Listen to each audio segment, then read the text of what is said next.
இந்த லெசனில் நம்ம எதை பற்றி பார்க்க போகிறோம்னா, ஒரு எல்சிடி பேனலில் இருக்கக்கூடிய டைம் கண்ட்ரோல் யூனிட் இருக்கு இல்லையா, அந்த யூனிட்டில் இருக்கக்கூடிய காமா கரெக்ஷன் ஐசி நல்லா இருக்கா நல்லா இல்லையா அப்படிங்கிறத மட்டும் நம்ம எப்படி செக் பண்ணுறது அப்படிங்கிறத மட்டும் நம்ம பார்க்க போகிறோம். இப்போ இதை எப்படி செக் பண்ணணும் அப்படின்னா, அதுக்கு முன்னாடி ஒரு சில தியரி லெசனை நம்ம பார்க்கணும். அதை நான் ஷார்ட்டாக உங்களுக்கு சொல்லி முடிச்சிடறேன். அதன் அடிப்படையாக இது எப்படி செக் பண்ணுறது அப்படிங்கிறது ஓரளவு உங்களுக்கு புரியும். ஃபைனலாக உங்களுக்கு நான் செக் பண்ணியும் காட்டிடுறேன். எல்இடி டிவி பழுது நீக்குவதற்கான பயிற்சி மின்னணு அகாடமி சார்பாக கொடுக்கப்படுது. இதில் கலந்துக்கிற விருப்பம் இருக்கிறவங்க கீழே நான் டிஸ்கிரிப்ஷனில் அட்மிஷன் ஃபார்முக்கான லிங்கு நான் கொடுத்துருக்கேன். அதை கிளிக் பண்ணி உங்களுக்கான முகவரியை தெரியப்படுத்துங்க. இப்போ நம்ம செக் பண்ணுறதுக்காக ஒரு உதாரணத்துக்கு ஒரே ஒரு காமா கரெக்ஷன் அப்படிங்கிற ஒரு செக்ஷனில் இருக்கக்கூடிய ஐசியை மட்டும் நம்ம எடுத்துக்கிடுவோம். இப்போ இதுக்கு இன்புட்டாக போகக்கூடிய பவர் சப்ளை VDD 3.3 வோல்ட்டு போகும். அதுக்கடுத்து AVDD வோல்ட்டு போகும். அதுக்கடுத்து பார்த்தீங்கன்னா க்ரௌண்டு அப்படிங்கிறத கொடுத்துருப்பாங்க. அதுக்கடுத்து வி காமன் வோல்ட்டும் இதுக்கு இன்புட்டாக போகும். அதுக்கடுத்து ஒரு சில சிப்பில் பார்த்தீங்கன்னா மைக்ரோ ப்ராசஸர் இதை கண்ட்ரோல் பண்ணுறதுக்காக I2 ப்ரோட்டோக்காலும் கனெக்ட் பண்ணியிருப்பாங்க ஒரு சில ஐசியில். இப்போ இதுக்கான இன்புட் என்ன அப்படிங்கிறத நம்ம பார்த்துட்டோம். இப்போ இந்த ஐசிக்கான ஹை லெவலுக்கான லிமிட்டு, லோ லெவலுக்கான லிமிட்டு, அதே மாதிரியா அப்புக்கான லிமிட்டு, அப்புக்கான ஹைக்கான லிமிட் இருக்கு இல்லையா, அதுக்கு பார்த்தீங்கன்னா ரெஃபரன்ஸ் பாயிண்ட் க்ரியேட் பண்ணி அதுக்கு இன்புட்டாக கொடுத்துருப்பாங்க. அதுக்கடுத்து இதுக்கான அவுட்புட்டு பார்த்தீங்க அப்படின்னா gamma 1, gamma 2, gamma 3, gamma 4, gamma 5 அப்படின்னு இந்த இடத்துல லொக்கேஷனில் மார்க் பண்ணியிருப்பாங்க. இங்கே பார்த்தீங்கன்னா உங்களுக்கு தெரியும், இங்கே காமா 10, 11, 12, 13ன்னு ஒரு சில இடங்களில் பிரிண்ட் மிஸ்டேக்லாம் வரும். அதனால் நம்ம குழம்பிடக்கூடாது. இங்கே பார்த்தீங்கன்னா காமா 10ன்னு எழுதியிருக்கு, இங்கே பார்த்தீங்கன்னா காமா 10ன்னு இருக்குது. ஆனால் இதுதான் காமா 10, இது காமா 18. இப்போ இந்த காமா கரெக்ஷன் ஐசிக்கு எதன் அடிப்படையாக வோல்டேஜை டிவைட் பண்ணி எடுப்பாங்க அப்படிங்கிறத பார்ப்போம். இப்போ வந்து பார்த்திங்கன்னா நம்மகிட்ட இந்த பிளாக் லைனில் இருக்கக்கூடிய இந்த கோடை வோல்டேஜ் ஸ்கேல் அப்படிங்கிறத எடுத்துக்கோங்க. இந்த லோ லெவலில் இருக்கக்கூடிய இந்த பாயிண்ட் இருக்கு இல்லையா, இது வந்து க்ரௌண்டு லெவலு, இது வந்து பார்த்திங்கன்னா வி காமனுக்கான லெவலு, இது வந்து பார்த்திங்கன்னா AVDDக்கான லெவலு.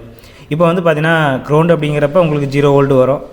இந்த இடத்துல பொறுத்த வரைக்கும் பார்த்தீங்கன்னா உங்களுக்கு வி காமன் அப்படிங்கிறப்ப ஒரு 8 வோல்ட் அப்படிங்கிறத எடுத்துக்கோங்க. AVDD 16 வோல்ட்டாக இருக்குது அப்படின்னு வச்சுக்கோங்க. இப்போ இந்த வி காமனை நீங்கள் சென்டராக எடுத்துக்கிட்டீங்க அப்படின்னா இந்த க்ரௌண்ட் அப்படிங்கிறது உங்களுக்கு நெகட்டிவ் வோல்ட்டாக இருக்கும். அதே இது இந்த AVDD அப்படிங்கிறப்ப உங்களுக்கு பாசிட்டிவ் வோல்ட்டாக இருக்கும். அதாவது இப்போ நம்ம நார்மலாக 12.012 அப்படிங்கிற வோல்ட் எடுக்கிறோம் இல்லையா, அதே மாதிரியாவது இந்த இடத்துல 8008. இது வந்து ஒவ்வொருத்தவங்களுடைய டிசைனிங்கை பொறுத்து, அந்த ஸ்கேலை பொறுத்து ஒவ்வொருத்தவங்களுடைய டிசைனிங், அந்த பேனலுக்கான டிசைனிங் ஒவ்வொன்றா இருக்கும். இப்போ இந்த இடத்துல அந்த ஸ்கேலு எதன் அடிப்படையாக எடுத்திருப்பாங்க அப்படிங்கிறதையும் பார்த்துருவோம். இப்போ வந்து பார்த்திங்கன்னா அந்த ஸ்கேலுக்கான லெவல் அப்படிங்கிறது இந்த மாதிரி தான் இருக்கும். இந்த லெவல் அப்படிங்கிறது பார்த்திங்கன்னா எதன் அடிப்படையாக அவங்க கொண்டு வர்றாங்க அப்படின்னா, இந்த இடத்துல பார்த்திங்கன்னா அந்த சாட்டுரேஷன் லெவல் இருக்கு இல்லையா, அதாவது உள்ள கிறிஸ்டல் அப்படின்னு இருக்கும். அந்த கிறிஸ்டல் குறிப்பிட்ட வேவ் லென்த்தை ஃபில்ட்ரு பண்ணும். அந்த வேவ் லென்த்தை ஃபில்ட்ரு பண்ணுற அந்த சாட்டுரேஷன் லெவல் அடிப்படையாக தான் இந்த கிராஃப் அப்படிங்கிறதே க்ரியேட் ஆகிருக்கும். இதுக்கு ஏற்றாப்புல தான் உங்களுக்கு இந்த காமா கரெக்ஷன் ஐசியில் கரெக்டாக அந்த வோல்டேஜை டிவைட் பண்ணி எடுப்பாங்க. இப்போ இந்த கிராஃபை எடுத்துக்கிறோம். இப்போ இந்த வி காமன்லேருந்து இந்த AVDD இந்த லைனை வந்து பார்த்திங்கன்னா அப் ஏரியா அப்படின்னு எடுத்துக்கோங்க. இதை வந்து பார்த்திங்கன்னா லோ ஏரியா அப்படின்னு எடுத்துக்கோங்க. அதாவது இந்த க்ரௌண்ட்லேருந்து வி காமன் ஏரியா வந்து லோ ஏரியா, இது வந்து அப் ஏரியா அப்படிங்கிறத நீங்கள் எடுத்துக்கங்க. இப்போ இதை நம்ம 2 பேராக வைக்கலாம். அதாவது இப்போ இந்த லோ ஏரியாவுக்கு வந்து பார்த்திங்கன்னா லோ அதாவது LL அப்படின்னு வைக்கலாம். இந்த லோ லெவலுக்கான ஹை லெவலை லோ ஹை அப்படின்னு எடுத்துக்கலாம். அதாவது LH அப்படின்னு எடுத்துக்கலாம். அதே மாதிரியே இந்த அப் லெவல் இருக்குல்ல, இதில் வந்து பார்த்திங்கன்னா அப்பு லெவல் அப்படிங்கிறத UL அப்படின்னு எடுத்துக்கலாம். அப்புக்கான ஹையை வந்து பார்த்திங்கன்னா UH அப்படின்னு எடுத்துக்கலாம். இப்போ இந்த இடத்துல ஏன் UH, UL, LH, LL அப்படிங்கிறத பயன்படுத்துகிறாங்க அப்படிங்கிறது உங்களுக்கு தெரிஞ்சிருக்கும். அதாவது கரெக்டான ஒரு ரெஃபரன்ஸ் வோல்ட்டு லிமிட்டேஷனுக்காக இந்த இடத்துல வந்து பயன்படுத்தி எடுத்துருப்பாங்க, வோல்டேஜ் ஃபீட்பேக்குக்காக. இப்போ இந்த காமா கரெக்ஷனுக்கான லெவல் பாயிண்ட் எப்படி எடுக்கிறாங்க அப்படிங்கிறது உங்களுக்கு தெரிஞ்சிருக்கும். இப்போ இந்த லைனுடைய அவுட்புட்டை நீங்கள் செக் பண்ணி பார்த்தீங்க அப்படின்னா, இப்போ க்ரௌண்ட்லேருந்து நீங்கள் காமா 18 செக் பண்ணும்போது பார்த்தீங்கன்னா உங்களுக்கு ஒரு பாயிண்ட் லெவலுக்கான வோல்ட்டு தான் இருக்கும். அதை விடையும் கொஞ்சம் கூட இருக்கும் காமா 17. அந்த 17 விடையும் காமா 16 வந்து பார்த்திங்கன்னா கொஞ்சம் அதிகமாக இருக்கும். இதே மாதிரியே பார்த்திங்கன்னா கொஞ்சம் கொஞ்சமாக பார்த்திங்கன்னா உங்களுக்கு ஏறு வரிசையில் அப்படியே பார்த்திங்கன்னா வோல்டேஜ் அப்படிங்கிறது கூடும். இப்போ நீங்கள் காமா 1 அப்படிங்கிறப்ப நீங்கள் அளக்கும் பொழுது அதனோட வோல்ட்டு வந்து பார்த்திங்க அப்படின்னா ஒரு 15 வோல்ட்டு இந்த மாதிரி சம்திங்கில் காட்டும். இந்த கிராஃப் இருக்கு இல்லையா, இதனுடைய அடிப்படையில் உங்களுக்கு டிவைட் பண்ணி உங்களுக்கு வரிசையாக அந்த வோல்டேஜ் அப்படிங்கிறத எடுத்திருப்பாங்க தனித்தனியாக. இந்த அவுட்புட் அப்படிங்கிறது நேரடியாக உங்களுக்கு சோர்ஸ் டிரைவரில் இருக்கக்கூடிய DACக்கு நேரடியாக போய் சேரும்.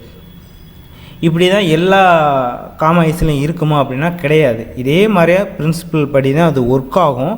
ஆனால் ஒவ்வொருத்தவங்களுடைய டிசைனிங் டிவைட் பண்ணி எடுக்கக்கூடிய லெவலுங்கிறது ஒவ்வொன்றுக்கும் வித்தியாசப்படும். இதில் வந்து பார்த்திங்கன்னா இந்த அப் லெவலில் வந்து பார்த்திங்கன்னா 9 லெவல் எடுத்திருக்காங்க. இங்கே வந்து பார்த்திங்கன்னா லோ லெவலில் 9 எடுத்திருக்காங்க. இது வந்து காமனாக லோ லெவலில் எப்படி எடுக்கிறாங்களோ அதே தான் அப் லெவலில் எடுத்திருப்பாங்க. ஆனால் இதில் பார்த்திங்கன்னா 9 பாயிண்ட்டாக உங்களுக்கு பிரித்து எடுத்திருக்காங்க.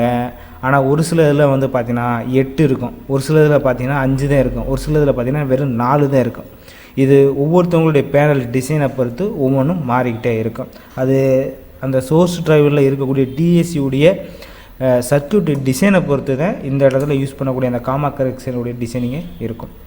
இப்போ இந்த காமா ஐசி சிப்பை எப்படி செக் பண்ணுறது அப்படிங்கிறத பார்ப்போம். இப்போ இதுக்கு இன்புட்டாக போகக்கூடிய பவர் சப்ளை அப்படிங்கிறது VDD வோல்டு போகும், அதாவது 3.3 வோல்டு போகும். அதுக்கடுத்து gamma volt, ground, AVDD volt போகும். இப்போ வந்து பார்த்திங்கன்னா காமா வோல்டு அப்படிங்கிறது அதுக்கு இன்புட்டாக போகுது. அதுக்கடுத்து VDD வோல்டு,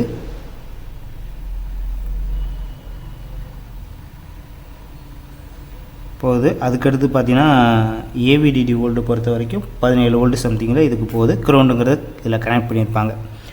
இப்போ பார்த்திங்கன்னா இதில் வந்து இந்த ரெஃபரன்ஸ் பாயிண்ட் செட் பண்ணியிருப்பாங்க, லிமிட்டேஷன். அது வந்து பார்த்திங்கன்னா இந்த இடத்துல உங்களுக்கு மார்க் பண்ணியிருக்கு. அதாவது voltage reference low low, low high, up low, up high அப்படிங்கிறது. இந்த இடத்துல உங்களுக்கு அந்த மார்க்கிங் அழகாக தெரியும். இதனுடைய பாயிண்ட்டை இந்த இடத்துல கொடுத்துருக்காங்க. இப்போ நம்ம அதை செக் பண்ணி பார்ப்போம். இப்போ எல்லுக்கான வோல்டேஜை பாருங்கள், 0.26. அதுக்கடுத்து எல்லுக்கான ஹை 7.16. அதுக்கடுத்து பார்த்திங்கன்னா அப்புக்கான லோ, அதாவது UL, அதுக்கான 9.19 வோல்டு. அதுக்கடுத்து UH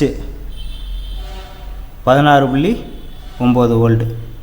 இது பார்த்திங்க அப்படின்னா உங்களுக்கு யூக்கான லோ, இது யூக்கான ஹை. இப்போ காமா வோல்ட்டுக்கான அந்த எண்டுக்கான லிமிட்டேஷன் பாயிண்ட்டை நம்ம செக் பண்ணிட்டோம். இப்போ வந்து பார்த்திங்கன்னா அந்த இடத்துக்குள்ளே இருக்கக்கூடிய அந்த காமா வோல்டேஜை நம்ம செக் பண்ண போகிறோம். இது வந்து பார்த்திங்க அப்படின்னா உங்களுக்கு காமா 1, காமா 2, காமா 3 அந்த மாதிரி மார்க் பண்ணியிருப்பாங்க. இந்த இடத்துல பார்த்தீங்கன்னா உங்களுக்கு தெரியும் அதுக்கான டீட்டெயில் காமா 1, 2, 3, 4ன்னு.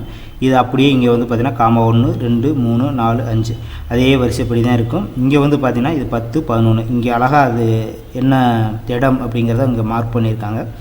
இப்போ நான் ஒன்று ஒன்றா செக் பண்ணி காட்டுறேன். இப்போ வந்து பார்த்திங்கன்னா காமா 1ல் என்ன வோல்ட் வருது, 16.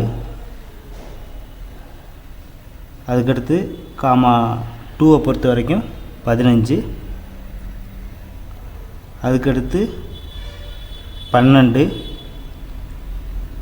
அதுக்கடுத்து 12.32. இங்கே வந்து பார்த்திங்கன்னா 12.74 76. இது 12.32 பார்த்தீங்கன்னா பாயிண்ட் சம்திங்கில் தான் உங்களுக்கு டிஃப்ரெண்ட்டாக இருக்கும் ஒரு சில இடத்துல. அதனால் அது வந்து பிரச்சனை அப்படின்லாம் நீங்கள் நினைக்க வேணாம். எல்லாமே பார்த்தீங்க அப்படின்னா உங்களுக்கு கரெக்டாக இறங்கு வரிசைனா அது இறங்கு வரிசையில் வரிசையாக இருக்கும். நீங்கள் அதை பாயிண்ட் லெவலில் ஒன்று ஒன்றா வச்சு பார்த்தீங்கன்னா தெரியும். 11.61 இது பார்த்தீங்கன்னா 11.12. இது பார்த்தீங்கன்னா 10.8 10.5 9.2 காமா 10. இது இதில் 7.16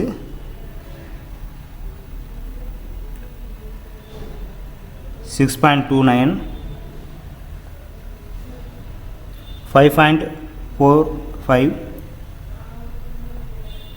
5.21 4.72